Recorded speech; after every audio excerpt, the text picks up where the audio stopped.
दोस्तों, तो जैसा कि हमने पिछले एपिसोड में देखा था, मैक्स ने उस बीस्ट को मार दिया होता है और तभी वहाँ वो तीन लड़के आ जाते हैं मैक्स को मारने के लिए और यहीं से एपिसोड की शुरुआत होती है। और वह तीन लड़के अपना अपना वेपन निकाल लेते हैं और जूही वेपन को देखकर कहती है, इन तीनों के पास ये यूनिवर्स वेपन कहाँ से आए? और मैक्स जूही से कहता है कि तुम ये से चले जाओ, मैं इन तीनों को संभाल लूंगा। लेकिन जूही खड़ी होकर कहती है, मैं आपको यहाँ अकेला छोड़कर नहीं जाऊंगी। अब उन तीनों में से एक बंदा कहता है कि इन्हें देखो, इन्हें मिले हुए ज्यादा वक्त भी नहीं हुआ और एक दूसरे की कितनी ज्यादा केयर कर रहे हैं। लगता है ये दोनों एक दूसरे प्यार कर बैठे हैं। लेकिन उनका दूसरा बंदा कहता है, क्यों ना हम सिर्फ इस लड़के को मारें और इस लड़की को अपने साथ ले चलते हैं मनोरंजन करने के लिए। ये सुनकर उनका लीडर कहता है, ये तो बहुत ही अच्छा आइडिया है। उन तीनों की ऐसी बातें सुनकर मैक्स को जूही की चिंता होने लगी थी और मैक्स उन तीनों को कहता है, देखो एक दूसरे को नहीं जानते हैं और ना ही मैं किसी तरह का यहाँ लफड़ा चाहता हूँ, तुम हमें यहाँ से जाने दो। और वो मैक्स उन तीनों से एक डील करता है और कहता है, क्यों ना मैं तुम्हें वो इमोर्टल हर्ब दे दूँ और बदले में तुम हमें यहाँ से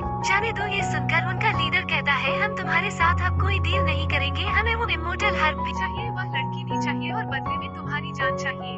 तभी दूसरा बंदा कहता है कि देखो, वैसे हमें भी तुम्हारी जान नहीं लेनी, क्या कि हमसे ये यूनिवर्सल वेपन करवा रहा है जिसने हम ये दिया उसने तुम्हें मारने को कहा है। ये सुनकर तो मैक्स भी हैरान हो जाता है और कहता है, इस वर्ल्ड में मेरा कौन दुश्मन हो सकता है, पर वो जो कोई भी हो क्या चाहता है मेरे से, और ये सब सोच ही रहा होता है। तभी उनका दूसरा मेंबर उस लड़के को टोकते हुए कहता है, तुम अपनी बकवास बंद कर, तुम्हें क्या ऐसे बात कर रहे हो और जल्दी से तुम इसे खत्म करो। और ये कहते ही वो बंदा यूनिवर्सल वेपन का यूज कर देता है। ये सब देखकर जूही परेशान हो जाती है, लेकिन मैक्स बड़ी मुश्किल से उनके अटैक को रोक पाता है और मैक्स कहता है कि तुम अभी इस काबिल नहीं हो कि तुम मुझे मार पाओ। अब मैक्स अपने सिस्टम से कहकर ब्लडी ब्लेड को एक्टिवेट करने को कहता है, लेकिन उसकी सिस्टम मैक्स को कहती है कि अभी आपके पास इतनी स्ट्रेंथ नहीं है कि आप ब्लडी ब्लेड की पावर को झेल पाएंगे, लेकिन आप इसका अभी भी इस्तेमाल करना चाहते हैं तो याद रखना आपकी बॉडी डिस्ट्रॉय भी हो सकती है। लेकिन मैक्स उस सिस्टम की बात नहीं मानता है और चिल्लाते हुए कहता है कि एक्टिवेट करो अभी। अब सिस्टम को भी न चाहते हुए भी उस स्किल को एक्टिवेट करना पड़ता है और जैसे ही वो ब्लडी ब्लेड स्किल एक्टिवेट होता है, मैक्स के अंदर से गोल्डन कलर का ऑरा रिलीज होने लगता है, जो कि इतना ज्यादा होता है कि पूरे जंगल में मौजूद सबको महसूस होता है।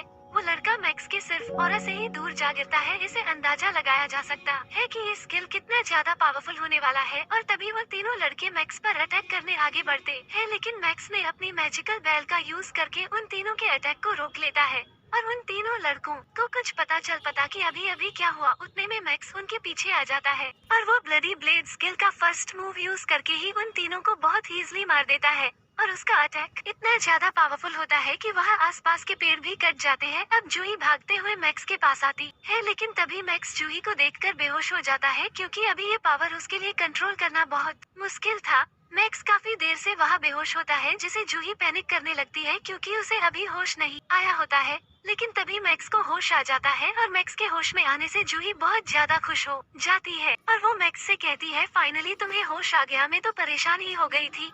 और मैक्स जूही को कहता है कि मैंने अपनी पावर का यूज लिमिट से ज्यादा कर लिया था, जिस कारण मैं बेहोश हो गया था। तभी मैक्स के सामने उसके सिस्टम ओपन हो जाती है, जिसपे मैक्स का करंट लेवल दिखा रहा था और अपने करंट लेवल को देखकर मैक्स हैरान हो जाता है और कहता है कि मैं फाउंडेशन बिल्डिंग रेल्म के 9th स्टेज पर पहुंच गया और मुझे पता भी नहीं है। मैक्स के साथ ऐसा इसलिए होता है क्योंकि मैक्स इसमें एक ही बार में अपने पावर से ज्यादा लिमिट यूज कर दिया था, जिसके कारण वो फाउंडेशन बिल्डिंग रेल्म के 9th स्टेज पर पहुंच चुका था। तभी जूही मैक्स से कहती है कि आपने कितनी बार अपनी जान खतरे में डालकर मेरी जान बचाई है और इसलिए मैं चाहती हूँ कि आप इस इमोर्टल हर्ब का यूज कर अपने जख्मों को हील करें। और मैक्स की सिस्टम आकर उसे कहती है कि अगर आपने उस इमोर्टल हर्ब को नहीं लिया तो सिस्टम की ओर से आपको पनिशमेंट दी जाएगी, जिसमें आपको 3000 पुशअप लगाने होंगे।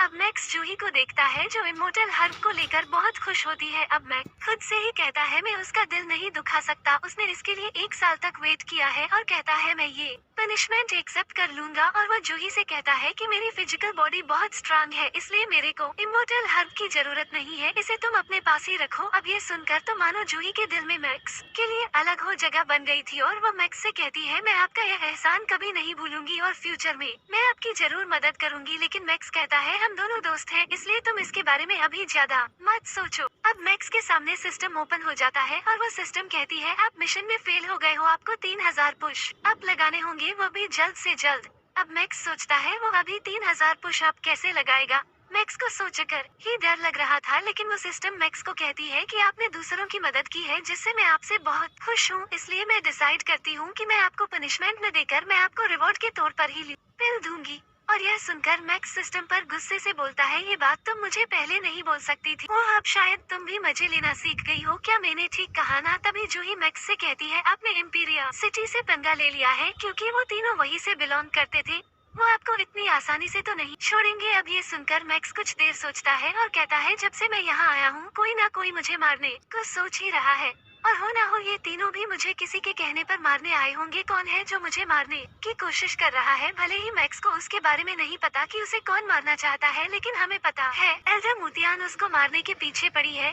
और तभी जूही कहती है कि अगर तुम जियान यून सेक्ट के स्टूडेंट बन जाओगे तो तुम्हें वहाँ के खुद एल्डर प्रोटेक्ट करेंगे। लेकिन मैक्स कहता है, तुम परेशान ना हो, मेरे पास इम्पीरियल सिटी से बचने का एक प्लान है। दरअसल मैं उस पर्सन को ढूंढ रहा हूँ जो मुझे मारना चाहता है। जिस पर जूही कहती है, मेरी कोई मदद चाहिए तो मुझसे बेझिझक मांग लेना, मैं हर वक्त तैयार हूँ तुम्हारी मदद के लिए। जिस पर मैक्स भी हामी में सर को हिलाता है और वो जूही को कहता है कि ये जगह बहुत खतरनाक है, चलो ऐसी जगह चलते हैं जहाँ कोई ना हो, जिससे हम अपने जख्मों को हील कर सके। और वो दोनों वहाँ से चले जाते हैं। उनके जाने के थोड़ी देर बाद एल्डर मुतियान वहाँ आती है, जहाँ वो तीनों लड़के को मरा हुआ देखती है और कहती है कि मेरे को आने में थोड़ा लेट हो गया। और इसी के साथ ये एपिसोड यहीं पर खत्म हो जाता है। अगर आपको हमारी एक्सप्लेनेशन पसंद आ रही है तो चैनल को लाइक, सब्सक्राइब और कमेंट जरूर करें। मिलते हैं नेक्स्ट एपिसोड में।